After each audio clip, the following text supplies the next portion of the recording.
I'm here with Manoj Phatak, the founder and CEO of Formal Objects, and he's calling in today from near Alicante in Spain. And we're going to have a little chat about what business analysis is and how it relates to sales and to doing business in general. So Manoj, welcome. Thank you for joining today. Thank you very much, Neil. It's a pleasure to be with you. So you're the founder and CEO of Formal Objects. Talk to us, what is Formal Objects? Good question. Formal Objects is an IT consultancy, and we're focused on digital business analysis, which brings together the worlds of digital marketing with the traditional product or requirements development phase that we find in traditional business analysis. And so business analysis has always been seen as a cost center, principally because it tends to run within an organization. But when your customer base is spanning the globe and goes into the millions, it's difficult to talk to a million people.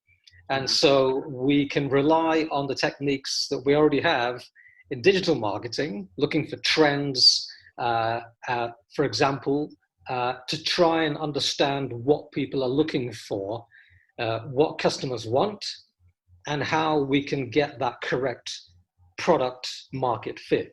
And that's what digital business analysis is all about. Okay, so we're mostly salespeople on here. Let's talk about traditional business analysis. What is it in a language we can understand? Yeah, that's a good caveat. Business analysis, like any analysis of anything, is an exploration. In this case, what we're exploring is the organization, okay, how it works, who works there, what they do, and with the aim of trying to improve certain aspects of perhaps the strategy or perhaps the operations. And this generally results in what we call a business analysis model, which is composed of a series of different types of diagrams, each one having its own view. So one view might focus on the people, okay, or rather the roles that people actually occupy. Another view might focus on the processes. Another view might focus on the data. Another one might focus on the systems, okay? So when we bring together this exploration of how the organization works, we understand what's going on, where the pain points are, and then we can try to deduce remedies, which may involve creating a brand new system. It could be an IT system, or it could be a non-IT system, or perhaps upgrading an existing system, or perhaps even recommissioning an entire system. So that's what traditional business analysis is normally about, and typically we find it running within an organization, so it's not always considered to be outward facing. Okay, and it sounds very structured and quite formal. Would that be correct? Yeah, absolutely right. Yes. So what you're saying, certainly the first half of what you were saying, it feels like you're doing internally what, say, enterprise level salespeople should be doing externally. The difference being enterprise level salespeople not known for their love of organization, process and structure, and perhaps borrowing some of those skills from business analysis could help all of us to do our job of consulting with customers better. It would be interesting. I mean, certainly I've been on a sales training in the past, and I found so many commonalities with what the sales trainer was talking about and what I teach in business analysis. And I thought at that time, crikey, there's a lot in common. Maybe we're looking at the same problems. Maybe we're kind of reinventing the wheel. Surely it makes sense for us to put our heads together and maybe find ways to grow and to improve our respective processes. Sure. Many people, and I guess myself included, are under the impression that business analysis usually involves IT. Is that a fair statement? I would say it probably is right. 90% of the time, it is going to involve some kind of technological implementation, but the core principles are independent of technology. And I often find a parallel with the medical profession. So business analysts, obviously we're not medics, but we have the same thought processes because we also base ourselves on diagnosis and investigation and exploration, etc. Whereas most of the time our remedies might involve some kind of technological step, the end result might also just as well be, go get a good night's sleep. And that might manifest itself with a small tweak to the business processes themselves. Okay. So we said there are some similarities between enterprise selling and business analysis in terms of you're doing it internally and we're doing it externally with customers. But let's go within our own organizations for a second. How can sales and business analysts collaborate to drive our own organizations forwards? Well, it's a really good question. And again, I try to look for analogies. If salespeople, and I don't mean to simplify the world too much, but if salespeople could be viewed as being the eyes of the company towards the outside world, then the business analysts would be something similar to the psychological processes which analyze what the eyes see. And there's a glaring opportunity for not just sales, but also marketing, operations, and business analysis to work together in the same way that it makes sense for all the human senses to be connected to the brain.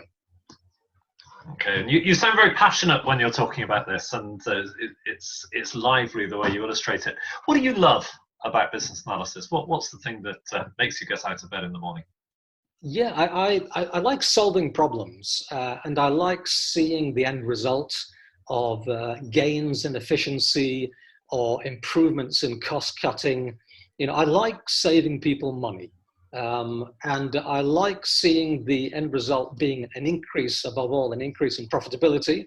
So if my customer wins, then I win.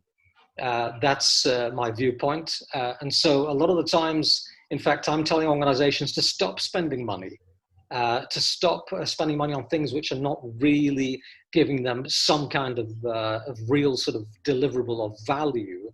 And I say, instead of that, why don't you take a more cost-efficient approach? Because by taking that approach, you probably get a higher return. Whereas if you spend a huge chunk of money, you'd need to get an awesome return for you to be even breaking even. And of course, if your ROI is low, then it's not a great recipe for going forward. Would you agree? I would do. And actually, there's another parallel between, let's say, what you do and what we as salespeople should be doing, which is telling people not to spend money. And that might sound a bit counterintuitive to a salesperson, but actually, we want our clients to be spending money in the right way on things that brings them the value and makes them come back, rather than spending money on something perhaps doesn't have the right effect, or we haven't given them the right advice, and then they're scratching their heads and wondering if it was the right decision. Yeah, at the end of the day, I mean, if I go into a shop and I see that the salesperson doesn't really care about me, doesn't know anything about me, doesn't know how I'm using that product or that particular thing, then there's very low chance I'm actually going to buy there. Whereas if I see that the salesperson really understands who I am, where I'm coming from, and sells me something, whatever that something is, my level of trust with that person goes up. And there's a much better chance I'm going to go back. I'm going to refer that particular supply to another customer, etc. And I believe that principle applies globally. And so I think at the core of all this, of course, is creating trust. From that, we get good relationships. From that, we get business. Mm-hmm.